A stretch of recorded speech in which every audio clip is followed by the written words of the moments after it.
When I was a university student, I fell in love with Daria. She was the little sister of my best friend, so I considered her off limits, but my crush on her persisted and grew. She's one of those beautiful, brilliant people who is alive and breathing to make the world a better place. How could I not be drawn to that?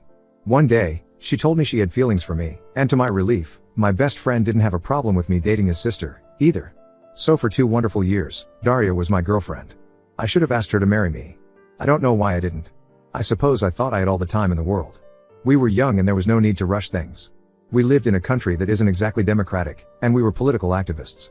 I ended up getting arrested and going to prison for 9 years. Please don't think I'm some kind of monster for this. I don't want to go into detail in case it makes me identifiable somehow, but we didn't hurt anyone or do anything immoral. What we did is not even illegal in the country where I currently live, and our beliefs were far from extremist. I haven't seen or spoken to Daria since the day I got arrested.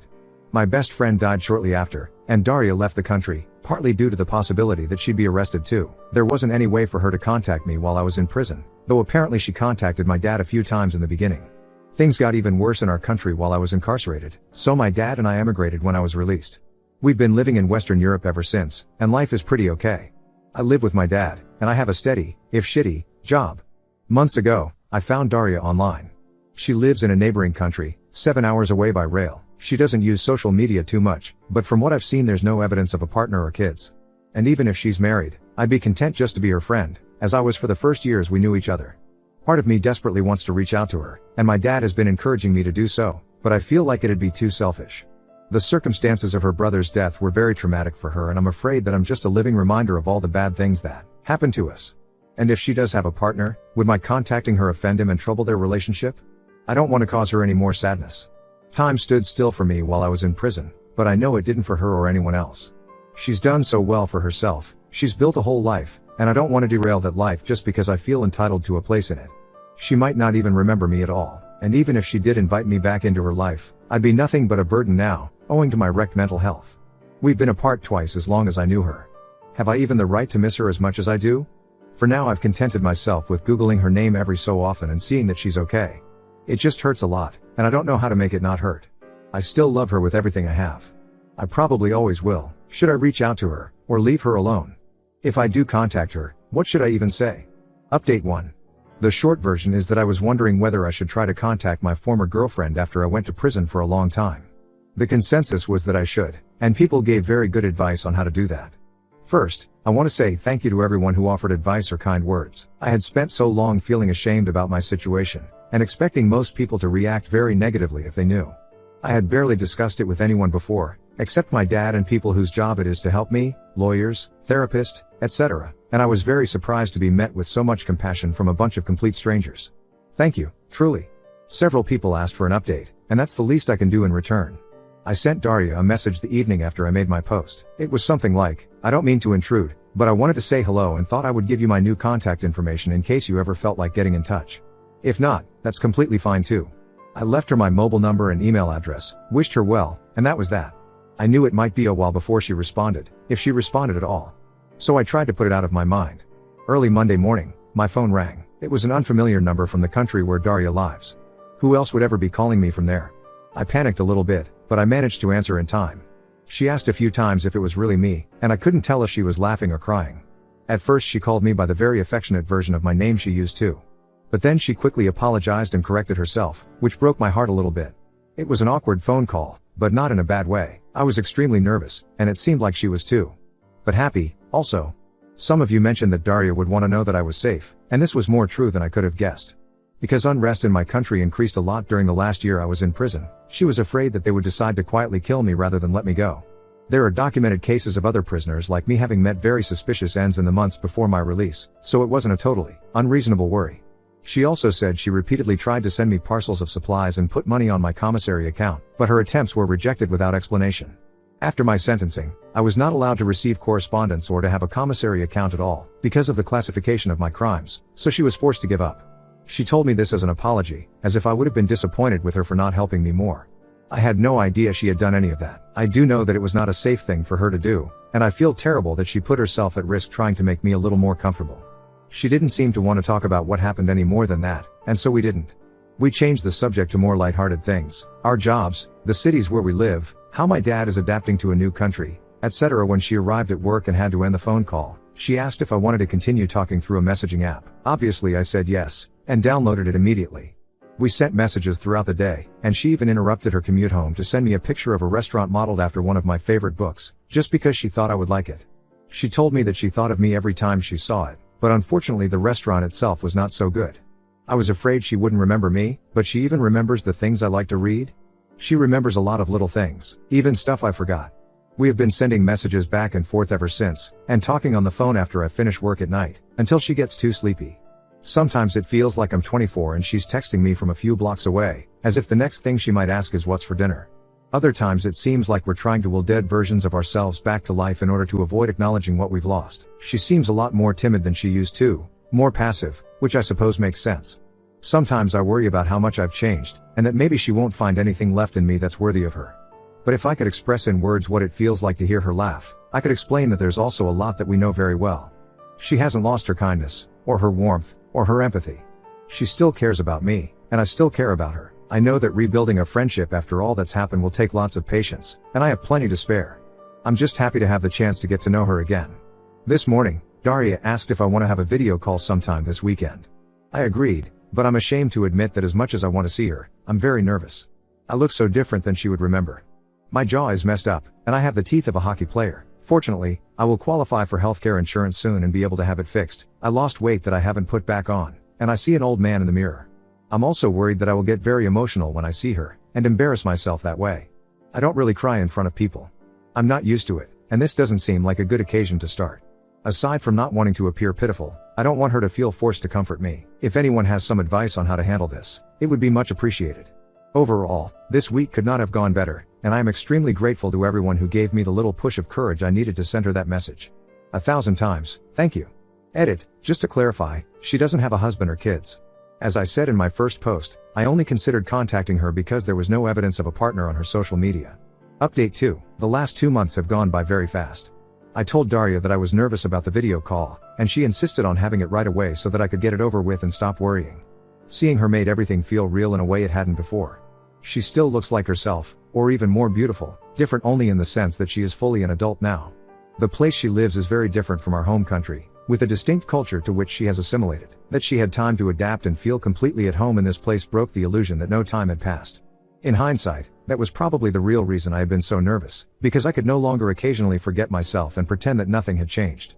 The hardest part was not being able to reach through the screen and put my arms around her. Sitting there and watching someone you love cry, from a distance, is not easy. I barely noticed that I was crying too. She didn't seem surprised at my appearance, but she did eventually look me over and ask if the food was shit where I lived.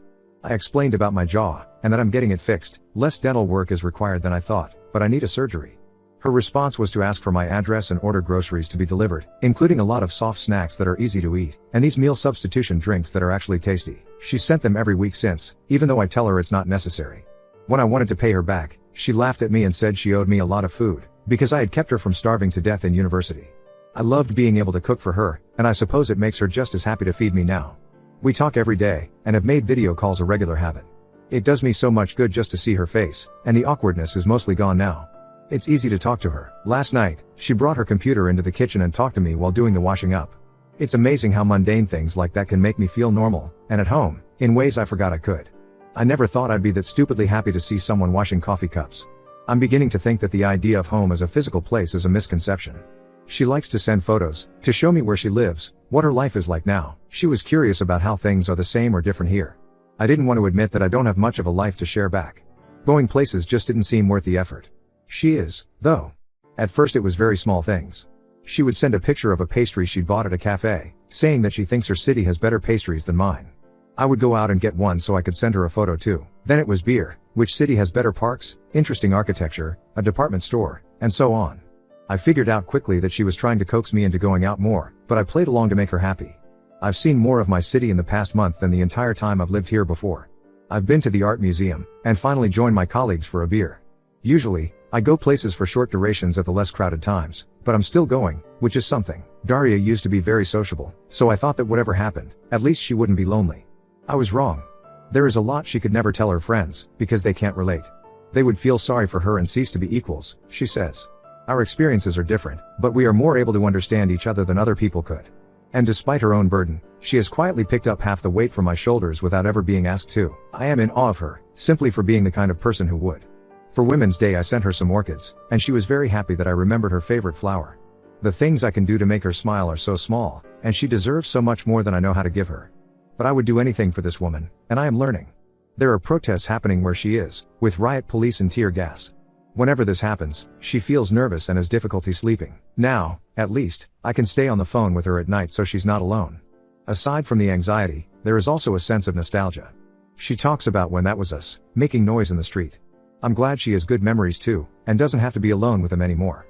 Finally, the reason I am updating now, she is coming to visit. We were talking last night and I mentioned that a church near me has special windows designed by an artist she loves, and I was thinking about going to see them eventually. She said it would be unfair of me to go without her, so I invited her to come with me. And then somehow it turned from vague future plans to being scheduled for next Saturday. She was going to come for the day, but I told her it was silly to travel so far to stay for such a short time, and suggested she stay the entire weekend. So she will be here from Friday until Sunday. I haven't really had time to be nervous yet, but I'm sure I will. Now on to second story. Mother convinced my wife I'd be a cheater like my father, straining our marriage and pregnancy with trust issues and fear. My wife, in our 7-year relationship, 4 dating, 3 married, has never met my father, stepmother, half-siblings, step-uncles, or my step-grandfather. My mother convinced my wife she didn't want any of them at the wedding or have any holidays with them the entirety of our relationship. My wife was cheated on in the past but moved past that, or so I thought. Well, my wife and I recently found out we're having our first child, but my wife is not excited or happy at all because my mother told her that my father cheated on my mother once she got pregnant. Yes, accurate, but it was before either of my parents knew my mother was pregnant with me. My wife is convinced that I'll cheat on her because she's pregnant. Very unlikely, as she's the most amazing woman I've met and no one can hold a candle to her on looks. My mother just says I'm my father's son, which really pissing me off. But because my wife hasn't met my father, she says that the apple doesn't fall too far from the tree. She does trust me, she says she trusts me, but she cries every time my phone goes off.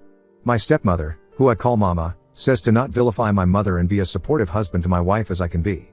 She even bought me some stuff to pamper my wife with because she deserves to be loved and pampered like the beautiful woman she is, and how pregnancy is tough on women's bodies. I trusted the woman who was pregnant 3 times, once with twins. So, besides the obvious, how can I get my wife to calm down and enjoy her pregnancy? Or convince her that I will not cheat on her? I love my wife, she makes me whole, there will never be anyone but her. Edit, to add, my father and stepmother owned up to what they did to me years ago. They always apologize to my mother whenever they see her because she constantly brings to up. I'm almost 30, but my mother will not stop making jabs at my father about my stepmother. I'll see what I can do about that. Edit 2. Okay, message taken. Separate my wife and mother, currently looking for therapists, and going to break out a couple face masks so my wife will be in a good mood when I talk to her. Maybe give her a massage. But I need to talk to her and cut contact with my mom. Update 1. Firstly, my wife has joined an online book club with a lovely group of women who I have met. She's made friends, she's enjoying their book, the majority of them are moms so they have plenty to talk about. With permission from my boss, I changed my work hours so we could spend more time together, and we've been talking a lot. She is much happier and she's been talking to a therapist and me about her insecurities. It's a work in progress, but that is life, and our baby is developing very well due to reduced maternal stress. Secondly, I now call my stepmother by her first name. I don't call her Mama anymore. She wasn't upset at all. My wife has met my grandfather, SM's dad, and my uncles, SM's brothers. They got along real well. Especially since I got a pie to the face and they all laughed at me. Fair. I'm under the impression it was my grandfather's idea, but as long as she is happy. Her laughter is the most beautiful thing I've ever heard. My mother was told therapy or no contact. I was told she wasn't going because there wasn't a goddamn thing wrong with her. Her husband and daughters, my awesome sisters, are going to keep trying. My mother and wife have been out of contact since. My wife is a little upset, but because of this she's made new friends that when the world is better she can meet in person and they can dish on their husbands out of earshot. Kidding. Then someone in my DMs got into my head about the paternity, about my half-siblings, if they really are my fathers or not. So, I talked to my family about genealogy and learning about where our family came from. One of my uncles suggested we just make our own episode of Maury. Stepmother said it would be pretty boring, but whatever if that's what we want to spend our money and time on. Yes, my family is a little weird. So all us kids took tests. My sisters didn't want me to be left out. I mean, I had the test as a baby, no true surprises. 4 out of 5 kids matched. The one that didn't? Me, the one kid my dad was sure about. Several tests later, they all agree. My dad isn't my biological father. Dad's upset, I'm upset. I haven't told my wife because I don't know how to really say it without sounding like a crazy person. And I still have emotions about the results myself. Me and my twin half-siblings could be triplets. I don't understand. I'm a little lost here. I'm overwhelmed. If anyone has anything for me, I'd greatly appreciate it. I'd love to ask my mother about this fun revelation, but she's not getting anything from me until she goes to therapy. My stepfather and sisters wouldn't know anything about it. So, if anyone has advice, I'm open to hearing it. Update 2. I wasn't expecting to make a trilogy out of this, I was just expecting some advice to help me with my wife. But thank you to everyone who has been helpful. I shall continue my epic. Before I begin, my dad and I went through with a paternity test through a doctor, no change. And, well, I did a genealogy kit and made the results public so I could try to find my father that way, and sadly nothing yet on that front. My wife has met my whole family, it's amazing, and she's talking about us renewing our vows so they could be there that time. Baby and virus permitting. I do like the idea. And my wife apologized to me about the hurtful things she said and the way she behaved, and even offered to have them paternity test our baby with a promise for the most boring paternity result ever. i.e., the baby being mine. I trust my wife, we're a team, and I love her. There will never be another person for me. I will take her up on her offer, but it's not because I think it will expose something, and I've told her just that. My stepfather reportedly gave my mother my paternity results. He told me she screamed that BTCH. I believe that is a reference to my stepmother. She claims my stepmother tampered with the results of all the tests us kids took to make my mother look bad because, and I quote, that skank couldn't close her legs for a cold breeze. She left CK everything that moves. Things were thrown, and a lot of other things were screamed about my dad and stepmother. She is in definitely no contact with me or my wife. Her daughter, my half-sister, has been removed and is living with my stepfather's parents until her paternity results come back. My other sister is my stepsister. She's safe. Oh, and Mama, my loving stepmother, has busted the evil stepmother myth for my darling wife. Their relationship is relatively new, but those two, plus my 2 sisters, Dad's girls, and my other 2 sisters have teased starting their own book club while they wait for baby to arrive. Or the world to right itself, whichever comes first. So, I think I'm okay. It's not perfect, not a fairy tale, but maybe an update when my sister's results come in, or if I get a hit on my genes, or I can leave you all in suspense. I can stop using this account and bothering the poor people on the subreddit. But when my boy is born, it will be hard not to tell you all about it. I don't know how to link my past posts as I'm on mobile, so I do apologize. But if anyone has any true further advice to offer me, I will be thankful for anything. Update 3. My wife was with my dad's family because my mother tried breaking into our house. So my mother found out my wife was staying there and basically tried to do the same.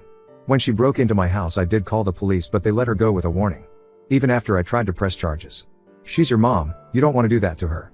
Mother busted in a living room window to be confronted by stepmother. Mother busted stepmother over the head with my grandmother's urn. Dad called the cops, but not before my grandpa punched my mother. Mother and grandpa were arrested and taken to the station before I got there. Dad and one of my brothers went with stepmother while my sisters were consoling my wife until I got there. I immediately took my wife to her mother's house and stayed there while my uncles freed grandpa, who was having a grand old time since it reminded him of his military days, and he loved his military days. My stepmother is recovering, but given she's not that young anymore, it may take her some time to fully recover. Dad and I are pressing charges on my mother. Every charge we can get because I'm done. Anyway, I found my biological father's family. A wife and 2 sons. I have 2 half-brothers who were very surprised I existed. My father passed suddenly 3 years ago, so all that I have is his wife and sons. And I apparently look just like him. I'll never truly know his side of the story, but I know that he married his wife when I was 4 years old, and his wife has no idea who my mother is. They're very nice people who can't wait for all of us to meet in person. My little sister's paternity results haven't come back yet, that I know of. She's very busy these days. My wife has assured me that her and the baby are okay. I am just unbelievably angry at my mother right now. So if anyone has anything they can give me, I'd appreciate it.